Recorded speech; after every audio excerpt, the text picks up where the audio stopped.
Hi everyone, I'm Joel Premack, community lead at Common Room, and this month for our office hours program, we are discussing 7 tips to become a Common Room power user.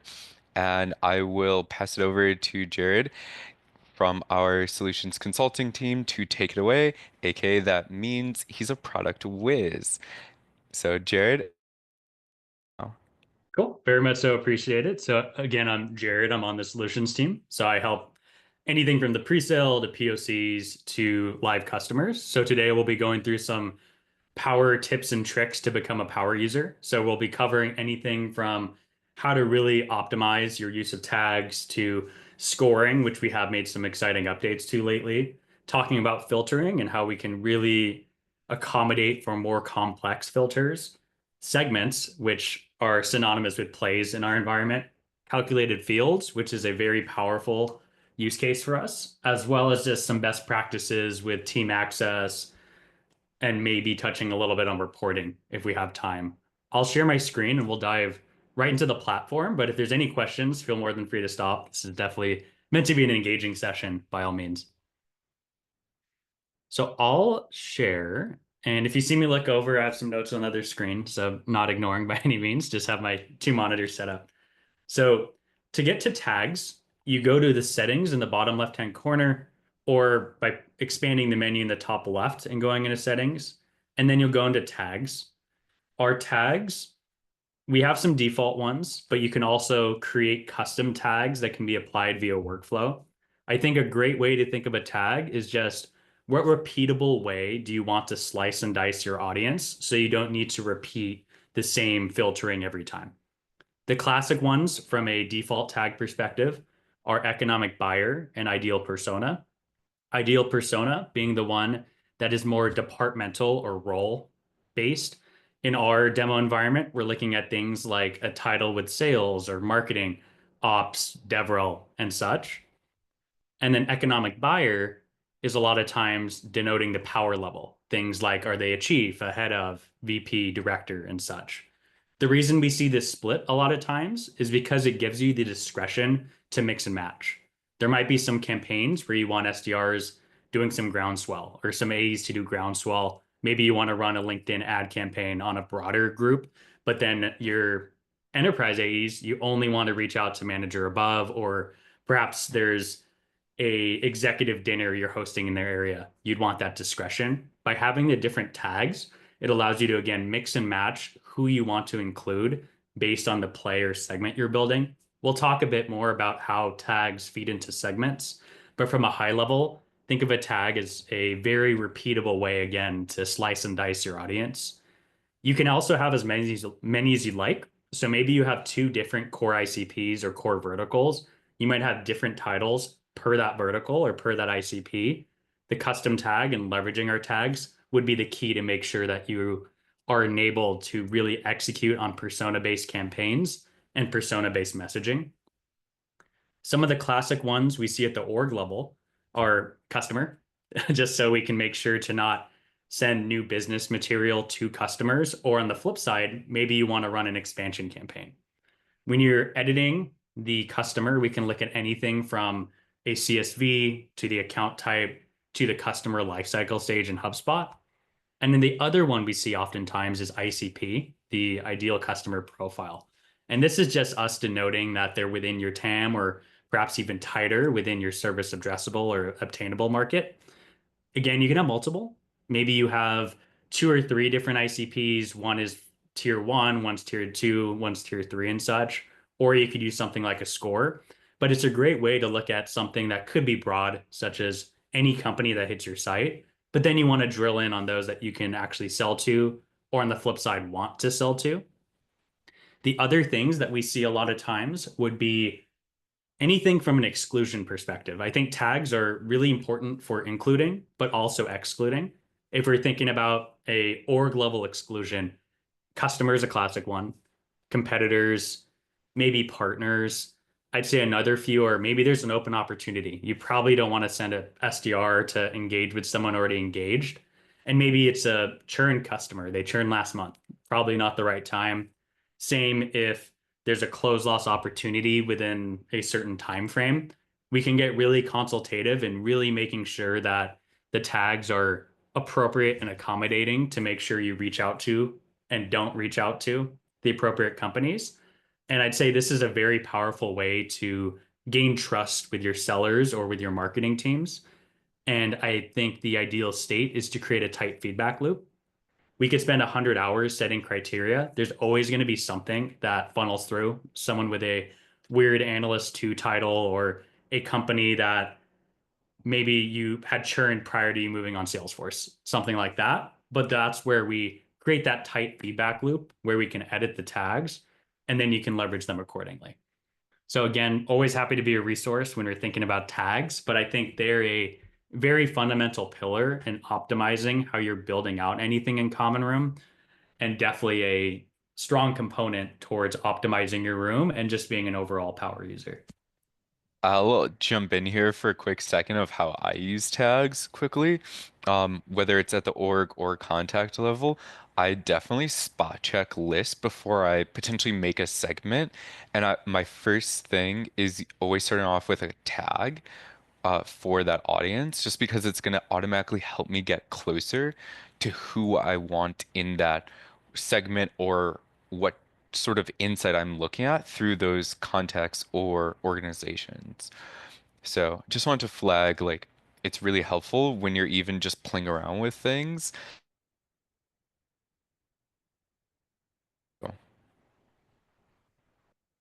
100%. And we'll also circle around as well as how to leverage the tag. The highest level is that under the filter, you'll see contact tags and org tags, and you can reference them again in a million ways. You can also mix and match them with some of our filter groups, which we'll talk about in a bit as well. So to pivot onto the next topic, which is scoring, our scores are something that we recently made some updates to. And the way that shows in our platform is there are four different ranges, which is excellent, good, fair, and not a fit. And there's a wide variety of ways we can build out our scoring.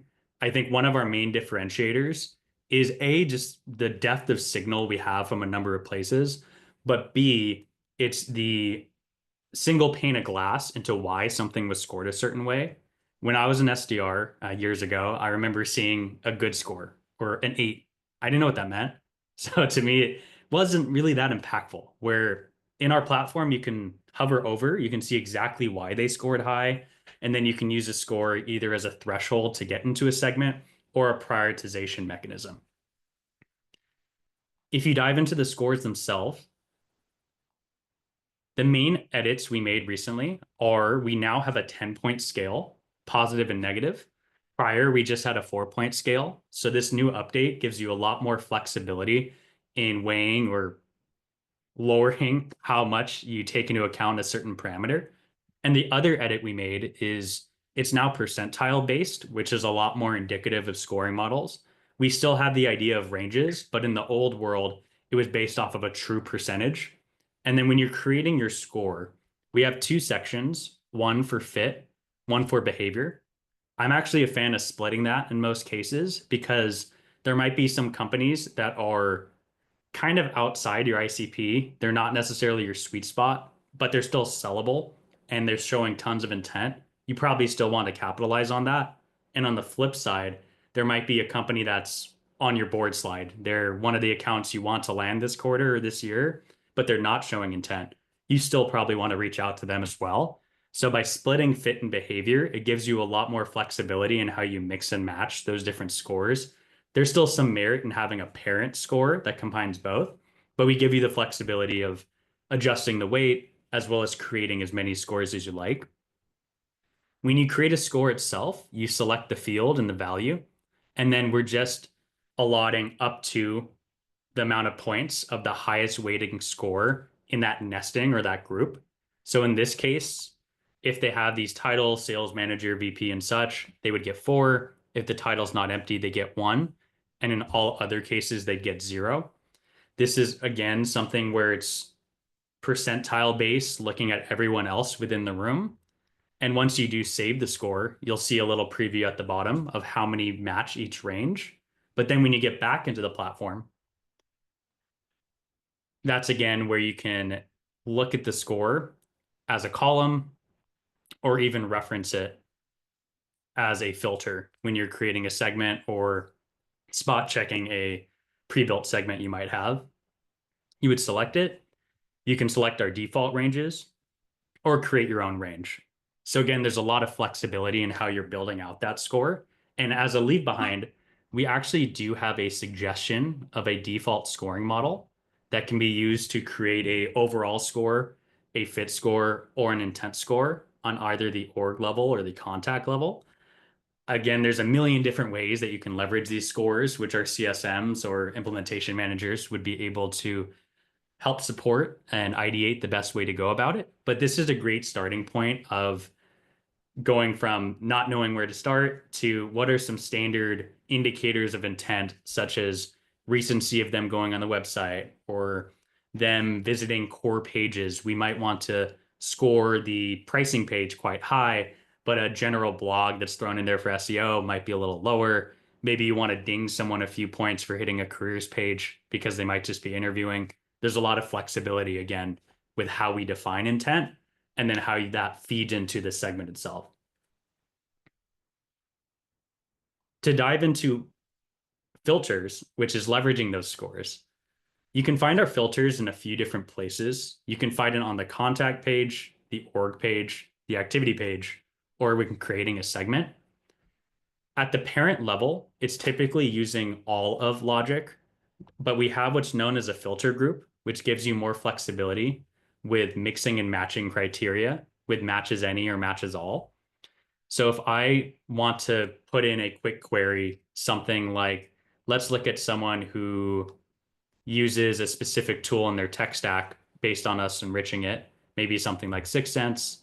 And then I also want to look at perhaps a job listing keyword. And maybe I'm looking at something like domain base or some tool like that. Because I'm matching any, this gives you a lot more flexibility in, again, mixing and matching your role sets. You can even take it a layer deeper where maybe you want to have criteria that's nested within additional criteria. So I think a use case for that could be if there's certain titles you'd like to exclude. Maybe it's something like anyone with analyst or intern or such. We don't want it to be a part of this query, but we want to make sure it matches these other criteria. You can absolutely do so. So the filters are absolutely a very powerful way to go ahead and create your segments. I think the end goal of the segment a lot of times is either from a visibility perspective for management or to execute a campaign against.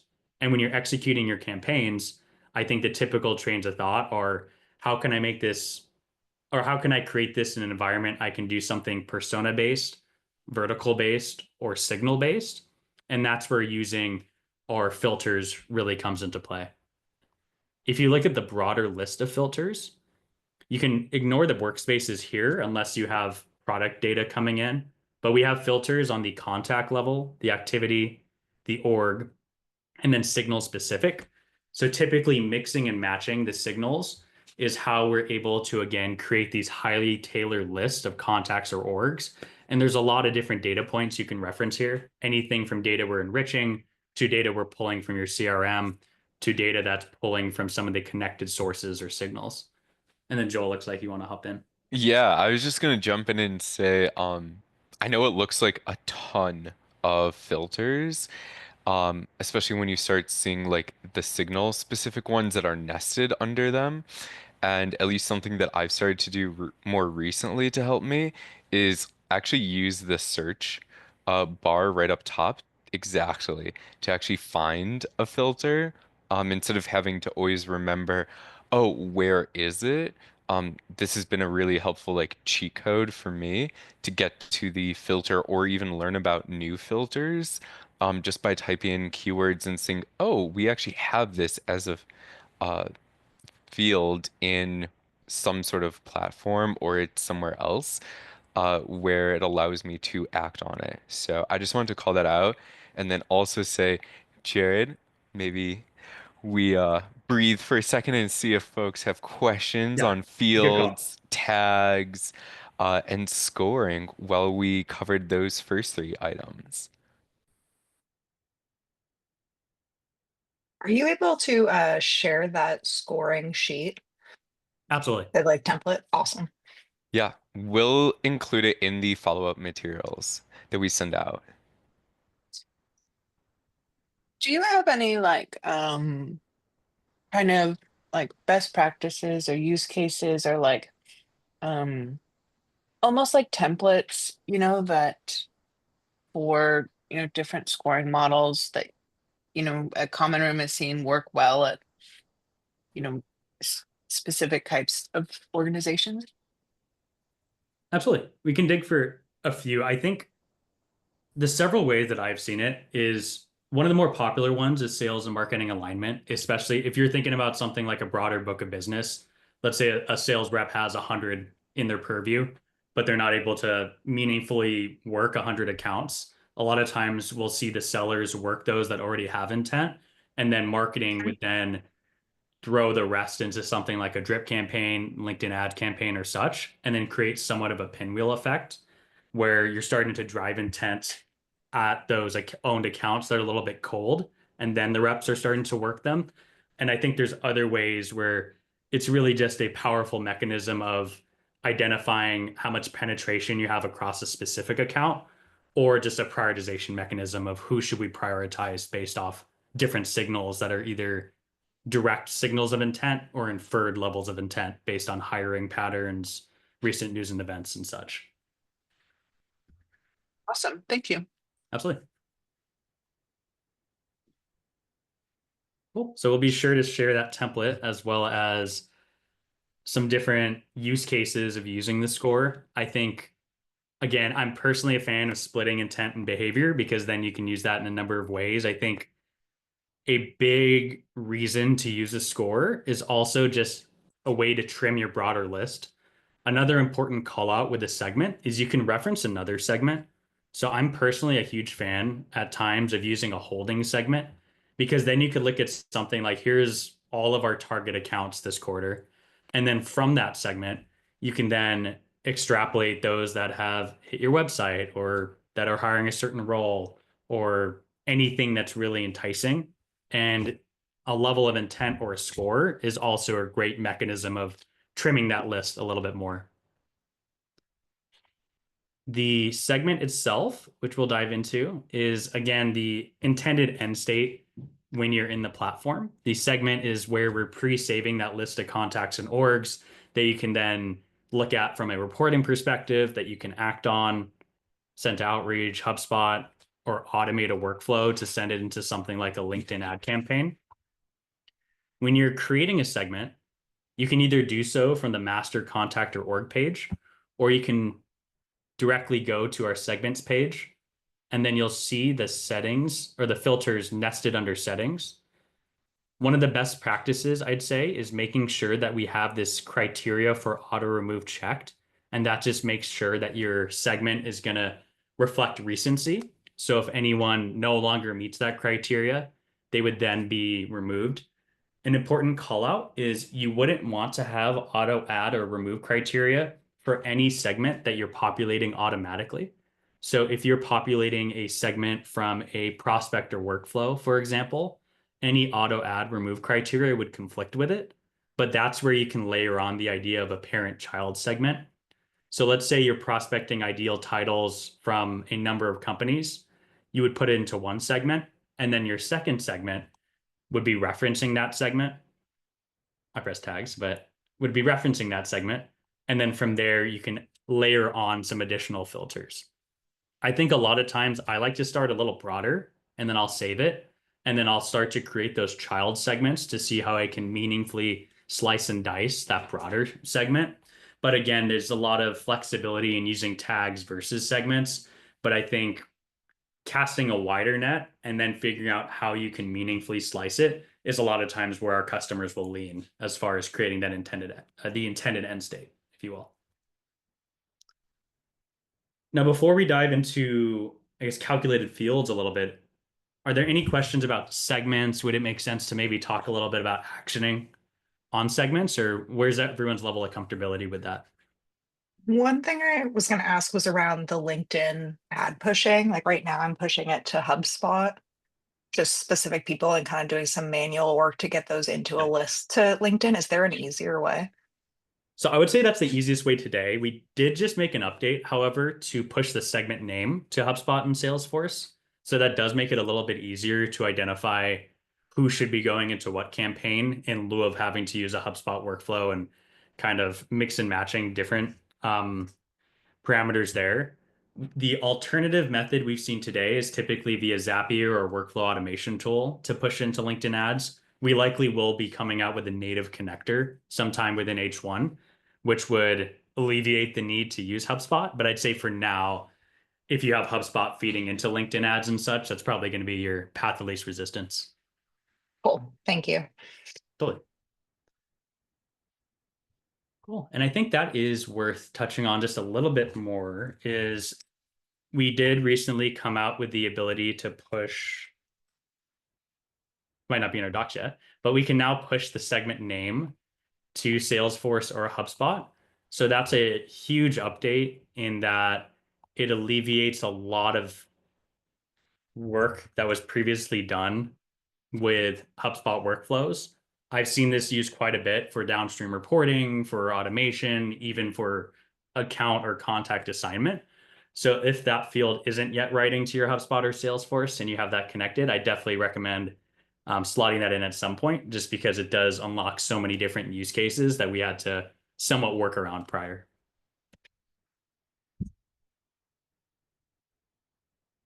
Cool. So the next thing that I wanted to touch on briefly is calculated fields. So a calculated field, I'd say, is a really nifty functionality that we have, which allows us to create a sum at the organization level. To create it, you would go to Fields, New Field, select Calculated. You would select what to sum, whether it be contacts in your room, all LinkedIn profiles in our database, job listings, or news and events. With something like contacts, this is where you could look at something like, okay, how many people at this company have interacted with this GitHub repo? How many have liked something on LinkedIn, engaged on Twitter, and whatnot? But you can also layer on additional criteria. So maybe we want to take a look at, okay, how many people that are economic buyers have engaged with this GitHub repo or things of that nature? I'd say this is a very powerful way to denote penetration across an account and is also a very powerful field to use in your scoring, because it's one thing if someone at a or if a company has hit 3 web pages, it's another thing if 3 different contacts at a company have hit 3 web pages. So the calculated field is a huge unlock in understanding penetration across an account. Using Prospector, where we're looking at all the profiles in our database, can be a great way to approximate the size of a department or a role. So a lot of our customers will have that ICP criteria where maybe if they have more than 3 employees in a role, huge indicator that they would be in the market for a tool like yours. But maybe once they have 200, maybe they're a little bit past where you sell up market. So that's a great way, again, to layer this into some type of ICP score or perhaps even your ICP itself. Job listings is also another great one. We have some customers who will sell things like offshore developers or perhaps tools that optimize what could be a new hire. So by having some type of job listing or counting how many job listings are open, it can really help hone in on who to reach out to. It could also be a compelling reason to reach out. We have some customers that sell things like sales compensation tools.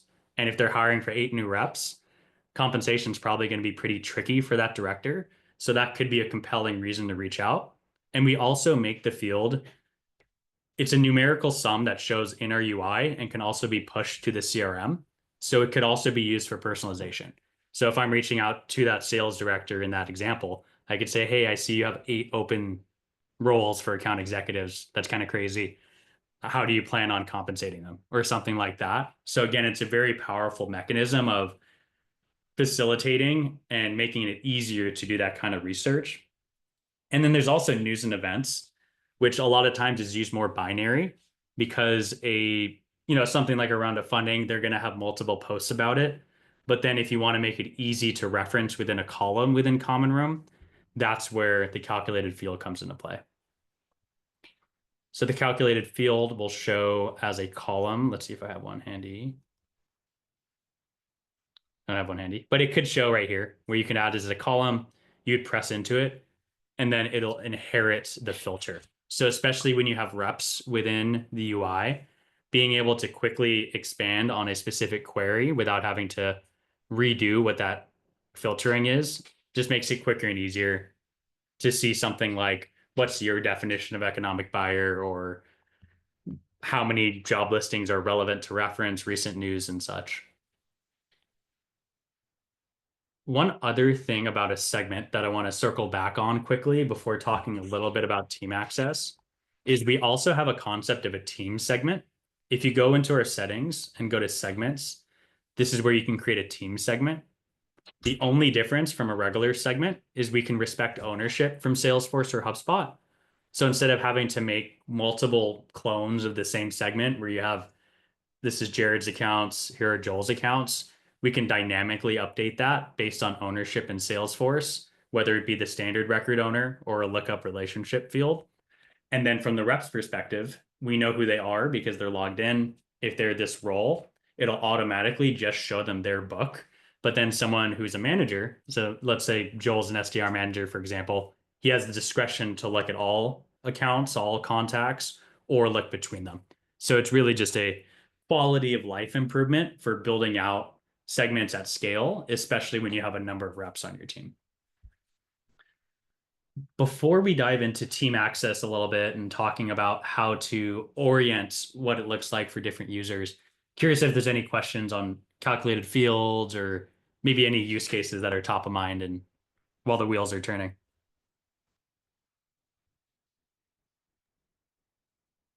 My rep set me up with a good one around, I'm in the security space, so it was like number of security specific economic buyers. So that was helpful just in case that's useful for others. That's like the only way I prospect now is by having more specific job titles. Completely. And I think that's like, it's honestly the best way to do it because then we're getting hyper specific. And I think if you're thinking from an efficiency, I see efficiency in two camps. One is just making it easier for the reps, but it's also quality of life. I remember when I was an SDR, if I got a bad email or a title that I didn't care about, I'd almost get unmotivated where I'd reach out or I'd sequence them and then I wouldn't be stoked about it. I might go get a coffee.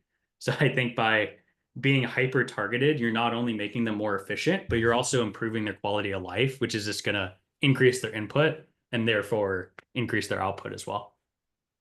Yeah. If there's any other ones, like I liked the number of job openings, for example. If you guys have like a blog or anything that lists off other good calculated fields to do, that would be useful.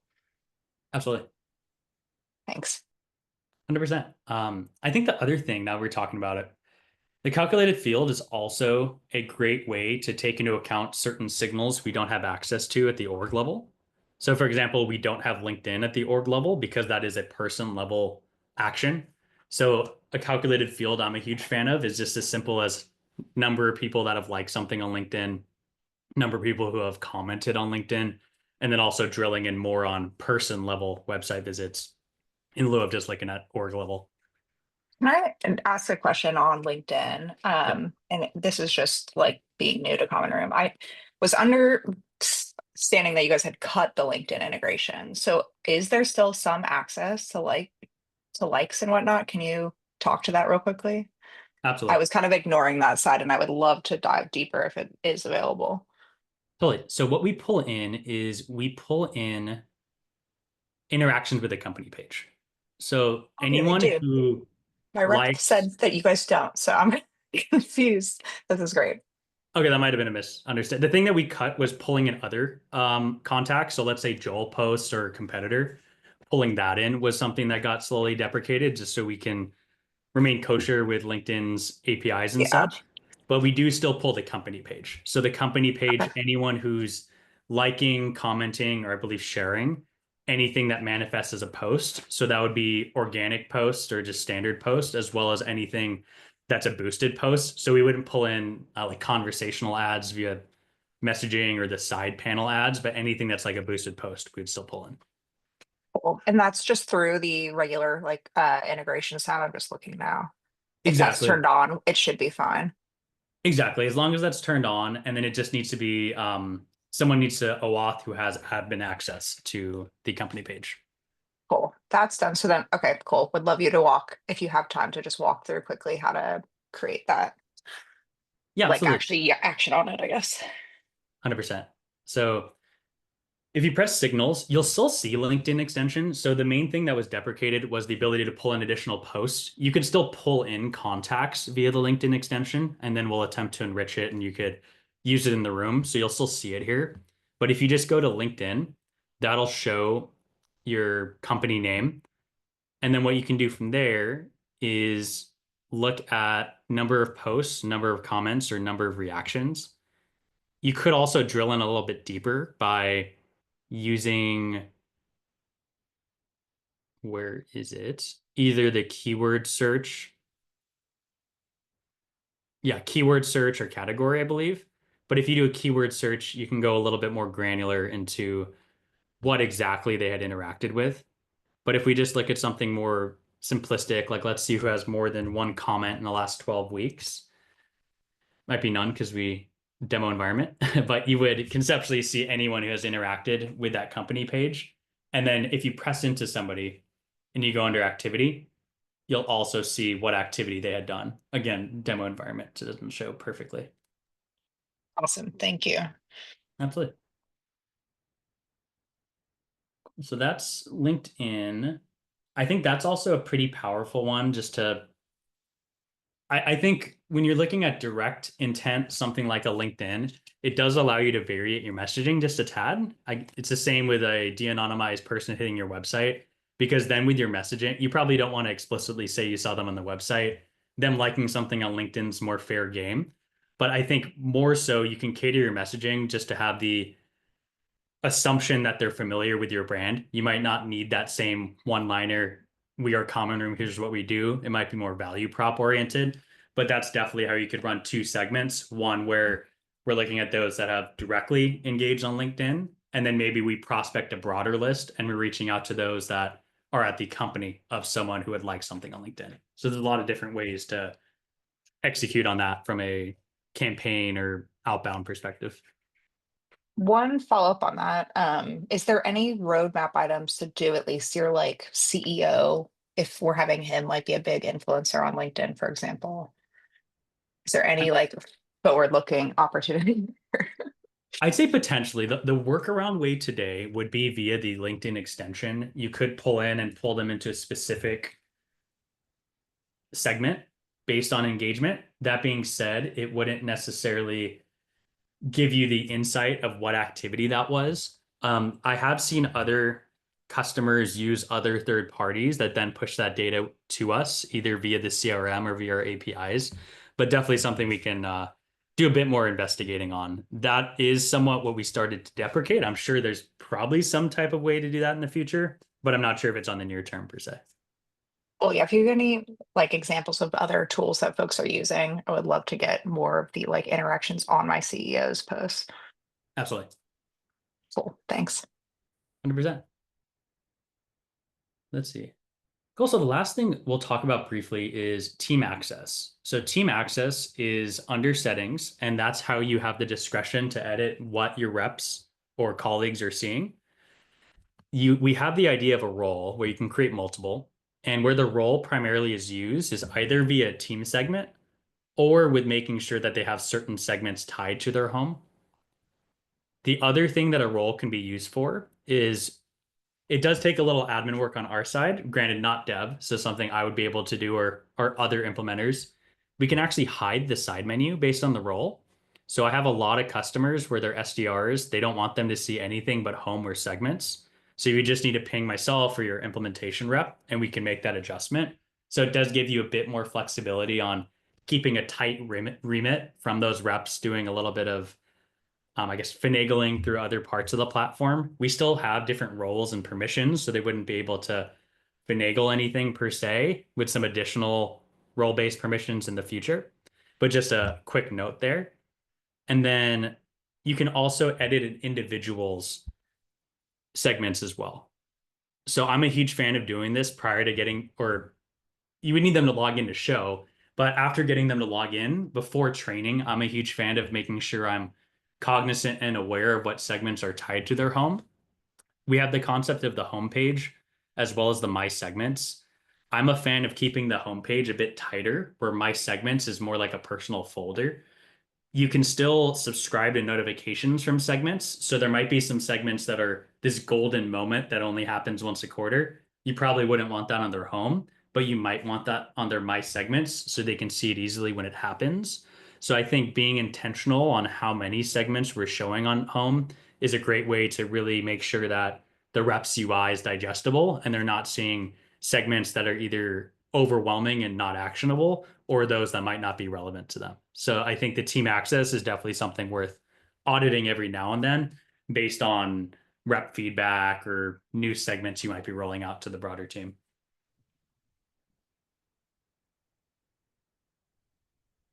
Joel, go for it. I was just gonna wait in case anyone had a couple questions, but I just wanted to call out that we only have a few minutes left, so we will not be covering reporting today, just in case folks have other questions. And before folks hop, just to take a quick one question poll to help us. So other than that, the flow we wrap up this month's office hours on 7 tips to become a common room power user. Take it away. I had a question, but it does relate to reporting. So I don't know if it's a no-go zone entirely. And we can Ask. jump in. Yeah, Go for we it. can Okay. ask. Feel free to ask for sure. Okay. So I'm I'm advocating to set some company-wide KPIs based on sort of that are really based on common room. So we were looking at this sort of native reporting that you have, and we're just going to use sort of common room growth. However, I was only able to sort of see that on a contact basis. Are we able to see like, something very fundamental like room growth, but on an account level? Totally. Are you, so I guess there's a few different ways. Where my head first goes is that we can push the segment name to Salesforce, which is going to give you a little bit, or Salesforce or HubSpot if you have them connected, Hmm. which does give you Hmm. a bit more flexibility in how you are, I guess, building out your report. Are you mostly thinking about the room overview report, and like how it's Yeah, that growing from there? yeah, that's how I originally saw it, but I'm open to anything, really. Okay, let me noodle on that one a little bit. I had just talked to a customer who was kind of running with the ball on that one. So let me review what he had done and then do some socializing internally, and we can follow up with you shortly. Okay, super. That would be awesome. Absolutely. Yeah. And then I just dropped our quick poll just to get everyone's quick satisfaction with today's session, just to help us continuously improve these for future months. So if you would just take one quick second to let us know, we would greatly appreciate it. And then we will let you all get on with your Tuesdays.